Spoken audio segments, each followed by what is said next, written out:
এখন 25শে ডিসেম্বর শেষ হয়ে 26শে তারিখে পড়তে চলেছে, আর 1 ঘন্টা হয়তো আছে টাইম। তো এখন আমরা খাবো হচ্ছে কেক। আমি এনে রেখেছি অনেকক্ষণ আগে, তো খাওয়া দাওয়া কিছু হয়নি, তো এখন খাবো। তো এই যে আমার কেক, আমি তো তুলেছিলাম। কেমন হয়েছে কেকটা? ভালো। কেকটা এবার একটু কাটি, কেটে তারপরে টেস্ট করি। আমি একটা ভিডিওতে দেখেছিলাম কি এরকম করে টানতে পারে, আচ্ছা যাই হোক, এটা ক্যারাম বোর্ডে দেখাতে গিয়ে হয়ে গেল।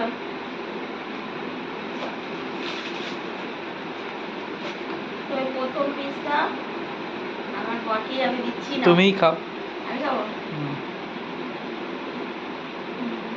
কেকটা কিন্তু ভালো আছে। তো চলো, তোমরা কারা কারা কেক খেয়েছো সবাই কমেন্ট করো, আর যাদের খাওয়ার ইচ্ছা আছে চলে আসো, কেক কিন্তু অনেক আছে।